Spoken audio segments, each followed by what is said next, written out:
Hello, my name is Marissa Madrano. I'm going to talk to you about obesity in children. I'm going to talk to you about the effects it's having on our children and our future generations. And then I want to talk to you also about the possible solutions that we can come together and agree on so that we can help the obesity in our children. We need to educate them so that they can overcome these stressors and we can just have a healthier generation. We're going to talk about the physical, the social, and the emotional stress. First, let's talk about the physical. The issue is children with obesity are at a higher risk for having other chronic health conditions and diseases. That was found on Childhood Obesity Facts 2017. The possible solution I found was physical activity produces overall physical, psychological, and social benefits. The American Heart Association and the National Football League teamed up to create the NFL Play 60 Challenge. This challenge is any challenge to get the kids up and active for at least 60 minutes every day, whether that's outside playing at the park, kicking a ball around, doing some jumping jacks, push-ups, or even just turning on some music and getting up and dancing and acting a little goofy. That was found at NFL Play 60 Challenge. Next, we're going to talk about the social stressors. The issue is our children are being bullied and teased more and are more likely to suffer from social isolation, depression, and lower self-esteem. We're finding lots and lots of children nowadays are having this issue of being bullied and teased. A lot of them don't want to come forth and talk to peers or even adults about it because they don't know how to talk to them about it, how to even address the issue itself. Adults that are being told, they don't even know how to deal with the issue. They don't know how to even talk to the parents of the child doing the bullying or the child being bullied. This is something that really needs to be looked at and addressed. Some possible solutions for stress management activities is some breathing exercises, which are very good and can help you relax the mind. A game called Mindfulness is where you focus on the now.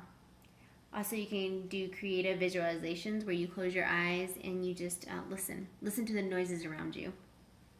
You can do some co-sharing, which is a group activity where you share feelings and your thoughts. A lot of people aren't going to look for this one because a lot of people don't want to open up and tell others that this is how they're feeling, but what they don't understand is whenever one person opens up, that's when a lot of others will start to open up, and then we can really see the issue and begin to focus on it and fix the problem. A game called Silent Ball, where you toss this ball and you produce the minimal amount of noise possible. So this takes a lot of energy, a lot of concentration. It will get your mind off of anything you're going through just because you're concentrating on making as less noise as possible to get the ball from you to your opponent.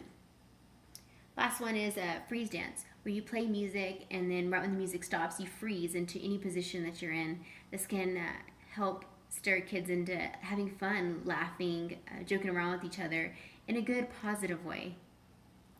The issue I found from Childhood Obesity Facts 2017 and the possible solution from an article written by Gangala in 2017. Next, we're going to talk about the emotional stress.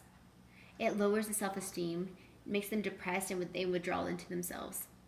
And they might even seek emotional comfort in food, which is going to add calories to their plate, which they're already having difficulty with, especially if they're hearing it from the doctor and their parents that add less calories to your plate. Well, sometimes that's what people get comfort in, is food, and that is a very big problem. So let's talk about the possible solutions. You can respond and recognize to it. Respond that you do have a problem, recognizing it. By responding, you're going to recognize that there is a problem. You can write down your thoughts and feelings. Sometimes this is better than just doing the co-sharing. Sometimes people just need to see things written on paper to realize that, hey, look, I really do have a problem and I really do want help.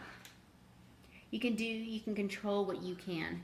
You can't always control every aspect of your life. You can't always control the situation you're in. But if you can control like little small minor things and you can see a positive through something so minor, you're more likely to cope with it and just turn it around and make something better out of it. Assess the situation. Stand back. Assess the situation you're in. Sometimes just stepping back and seeing that others are just being cruel for no reason and that you just don't want to be in that situation and you just walk away from it, that can actually save you a lot of heartache in the end. Redefine the problem. Step back again and just look at the problem and look at every solution, every outcome, and just redefine of how you see it. Sometimes people, the reason why they do the bullying is because they're being bullied at home or they're being bullied by others. So just try to redefine it. Find out why the other person is being the way they are. And sometimes just simply explaining to them, hey, you're hurting my feelings, or hey, this is not fair, this is not right, sometimes can stop the bullying. I'm not saying in every situation it will, but in some cases it might. We're going to distract yourself from the stress. Distracting yourself, pull out a book, listen to some music, go for a run, just talk to somebody, talk to friends, watch some videos, or just do anything to keep your mind off of what you're going through. Sometimes that can help. You know, we just all need a break sometimes. Even as adults need breaks. Reach out to your family and friends.